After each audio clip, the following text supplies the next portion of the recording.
অভিব্যক্তি কাকে বলে, এটা খুব বড়ই অদ্ভুত জিনিস। প্রথম কথা হচ্ছে অভিব্যক্তি বা বিবর্তন, এটি পৃথিবীতে উৎপত্তি হয়েছে বা এটি চলছে জীবনের উৎপত্তি হবার পর থেকে।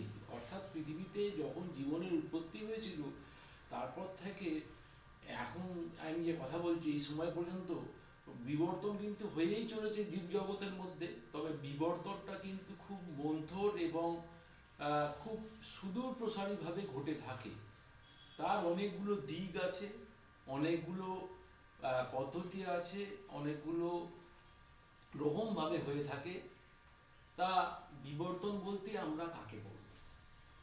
দেখো, জৈব বিবর্তন বলতে আমরা বুঝবো কি না, সাধারণভাবে যে জৈবিক শারীরবৃত্তীয় এবং স্থায়ী পরিবর্তনের মাধ্যমে যেভাবে পূর্ববর্তী জীব থেকে নতুন বৈশিষ্ট্যযুক্ত জীবের উৎপত্তি হয় তাকেই আমরা কিন্তু জৈব বিবর্তন বলবো। পৃথিবীতে প্রথম প্রাণের উৎপত্তি হয়েছিল অনেক বছর আগে, যখন পৃথিবীর পরিস্থিতিটা সম্পূর্ণভাবে আলাদা ছিল। পৃথিবীতে প্রাণ ছিল না। প্রথমে কিছু কিছু অজৈব যৌগ থেকে জৈব যৌগ সৃষ্টি হলো এবং জৈব যৌগ থেকে প্রোক্যারিওটিক কোষ তৈরি হয়েছিল। প্রথম পৃথিবীতে প্রোক্যারিওটিক যে জীব, সেটা কিন্তু একটি প্রোক্যারিওটিক কোষ বা এককোষী প্রোক্যারিওটিক কোষ হলো পৃথিবীতে আদি প্রকৃতির জীব। যে কারণে প্রোক্যারিওটিক কোষকে আদি প্রকৃতির কোষ বলা হয়। এই প্রোক্যারিওটিক কোষটি ক্রমশ বিবর্তনের মাধ্যমে আরও বেশি স্থায়িত্বের জন্য, আরও বেশি ভালোভাবে কার্যকলাপের জন্য কিন্তু ইউক্যারিওটিক এককোষী জীব সৃষ্টি হয়। আমরা জানি ইউক্যারিওটিক এককোষী জীবের জীব বিভিন্ন ধরনের সেটি উদ্ভিদ এবং প্রাণী আছে। প্রাণীদের মধ্যে এই ধরনের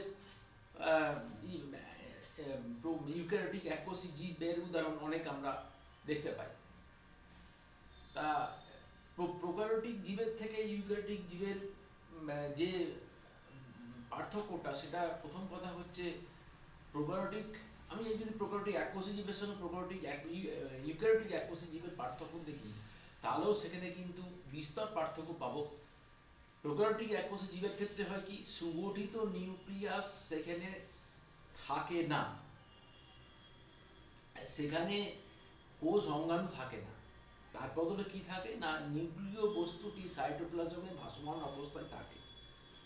কিন্তু ইউক্যারিওটের ক্ষেত্রে কি হয়, সুগঠিত নিউক্লিয়াস থাকে, সেখানে কোষ অঙ্গাণু থাকে, অর্থাৎ কোষটি অনেক সুগঠিতভাবে কাজ করতে পারে এবং তার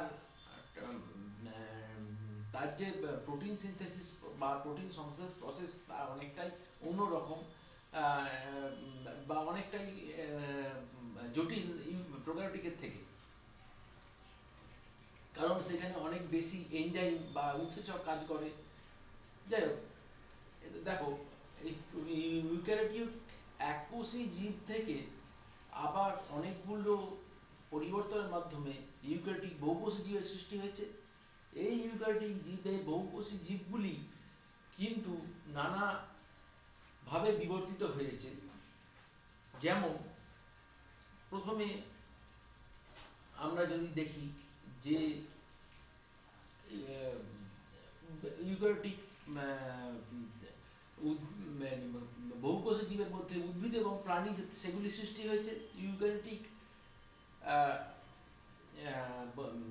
প্রাণীদের মধ্যে সেখানে প্রথমে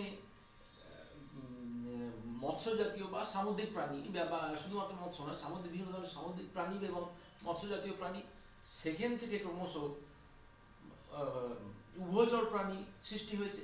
উভয়চর প্রাণীগুলি থেকে আবার বিবর্তনের মাধ্যমে সরীসৃপ ও পক্ষী জাতীয় প্রাণী এবং সেখান থেকে স্তন্যপায়ী প্রাণী সৃষ্টি হয়েছে এবং স্তন্যপায়ী প্রাণীগুলি আবার ক্রমবিবর্তনের মাধ্যমে শিম্পাঞ্জি, গরিলা এসব জাতীয় প্রাণী থেকে মানুষের সৃষ্টি হয়েছে। দেখো, শিম্পাঞ্জির 48টা ক্রোমোজোম, মানুষের 46টা ক্রোমোজোম। শিম্পাঞ্জির 48টা ক্রোমোজোমের মধ্যে 4টি ক্রোমোজোম একসঙ্গে সংযুক্ত হয়ে মানুষের দুটি ক্রোমোজোমে বড় দুটো ক্রোমোজোম সৃষ্টি হয়েছে বলে মনে করা হয়, এবং এটির কারণ হিসাবে বিভিন্ন ধরনের প্রমাণ বিভিন্ন বিজ্ঞানীরা এটা কিন্তু মনে করেন যে এটি সপক্ষে তারা বিভিন্ন ধরনের প্রমাণ খাড়া করেছে। তো এই বিবর্তন কিন্তু নানা ধরনের দিকে বা বিভিন্ন ধরনের ঘটনার ফলে ঘটে থাকে। সেইগুলি কি কি না প্রাকৃতিক নির্বাচন এবং জেনেটিক ড্রিফট, এই দুটোকে কিন্তু বিবর্তনের সর্ববৃহৎ কারণ হিসাবে বলা হয়। প্রাকৃতিক নির্বাচন অর্থাৎ যে প্রাকৃতিক নির্বাচন সেই ধরনের ঘটনা, যে ঘটনার মাধ্যমে কিন্তু একটি পপুলেশনের মধ্যে একই ধরনের জীবের মধ্যেও কিছু প্রকরণ বা ভেদ, কিছু জীবের মধ্যে কিছু আলাদা ধরনের বৈশিষ্ট্য দেখা যায়, যেগুলিকে প্রকরণ এবং ভেদ বলে।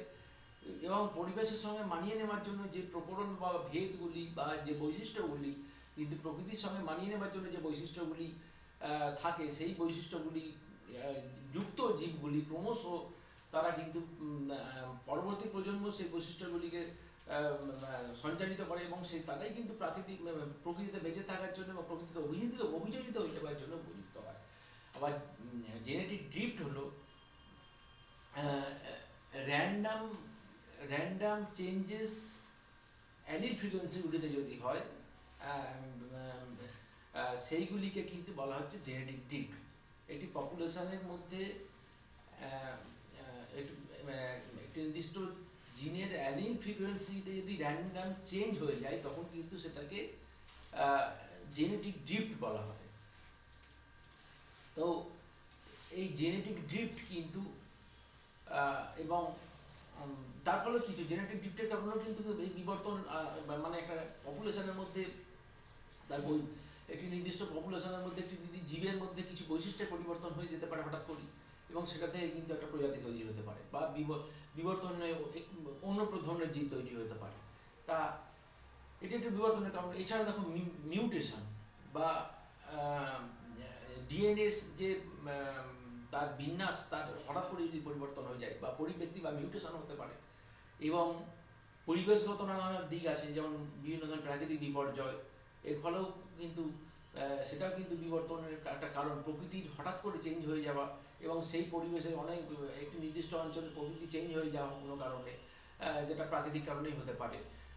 তো সেইখানে ধরে যায় আগ্নেয়গিরির অগ্নুৎপাত হলো একটি নির্দিষ্ট অঞ্চলে, এবং সেই অঞ্চলটি কিছু জীব সেখানে কিন্তু আলাদা হয়ে গেল অন্য অঞ্চলের জীবের থেকে।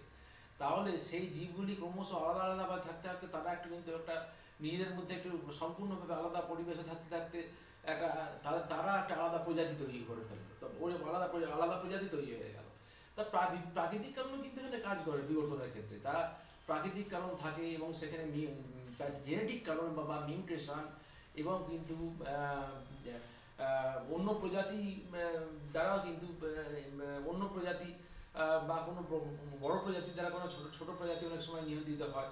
তা নানা ধরনের কারণ কাজ করে। এছাড়া যেটা বললাম যে সর্বোপরি প্রাকৃতিক নির্বাচন এবং জেনেটিক ড্রিফট, এইগুলো কিন্তু বিবর্তনের ক্ষেত্রে খুব গুরুত্বপূর্ণ ভূমিকা পালন করে থাকে। তাহলে বিবর্তন হলো একটু সুদূর স্থায়ী একটি পদ্ধতি, এবং এর কিন্তু অনেকগুলি দিক আছে, এবং এটির ফলে কিন্তু ক্রমশ নতুন ধরনের জীবের উৎপত্তি হয়।